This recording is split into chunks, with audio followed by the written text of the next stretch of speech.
is, I think, reasonably straightforward.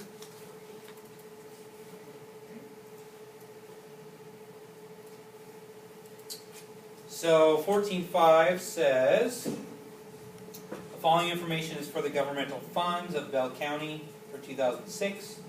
Assume the deferred tax revenues meet the earnings criteria. Okay, so if you look in your chapter, there is a certain criteria that deferred taxes have to meet before they're earned. Okay, we've talked a little bit about that in the past.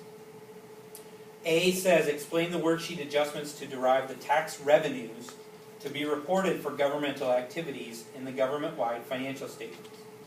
Okay, so tax revenues, to determine those tax revenues, let's go back to our sample. Let's see, what's the one I told you?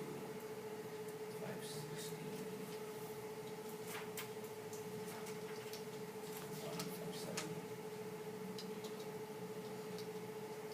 Yeah, 570.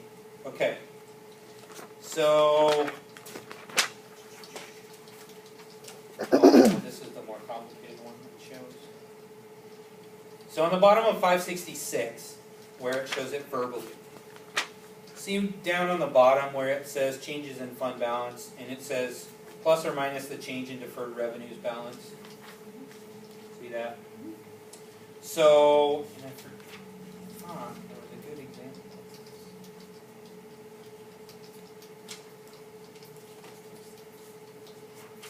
Oh, it's on your balance sheet.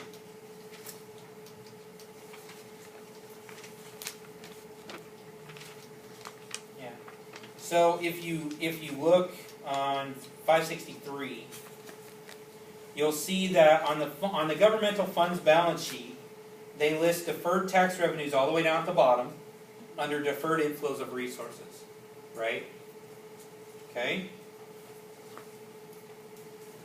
Here in your problem, it says that we started on January 1st with $800,000 in deferred tax revenues. So on December 31st, we had $1.3 million of deferred tax revenues. So the difference between the two is the amount, right, that you're really going to record as revenue. Does that make sense? Okay. And you're going to record that $500,000 on the operating statement, because on the operating statement is where you're recording your revenues and expenses, and it has to be adjusted off of the balance sheet. Does that make sense?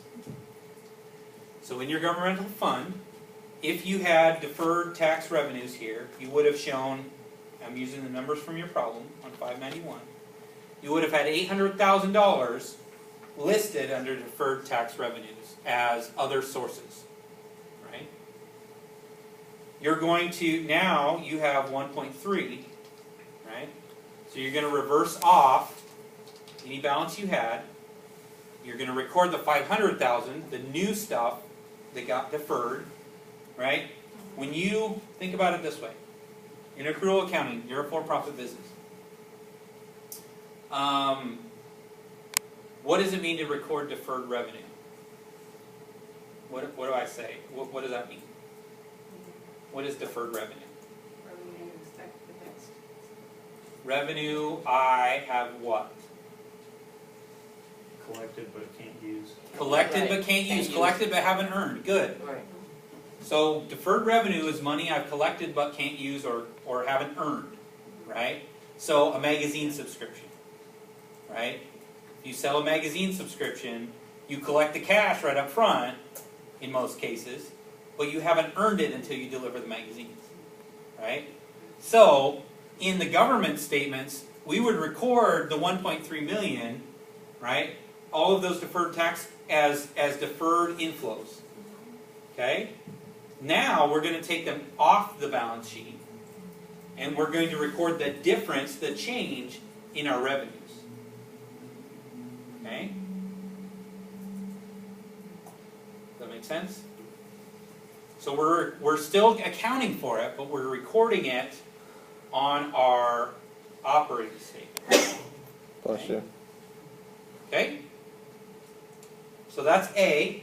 And then B just says the governmental activities tax revenues to be reported in Bell's compute the governmental activities tax revenues to be reported in Bell County's government-wide statement of activities for 2006, and it's just the 8 million plus the 500,000 because you're adding the 500,000 to your operating revenue.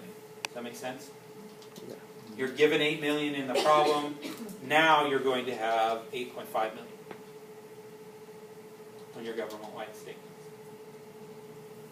Okay? Questions?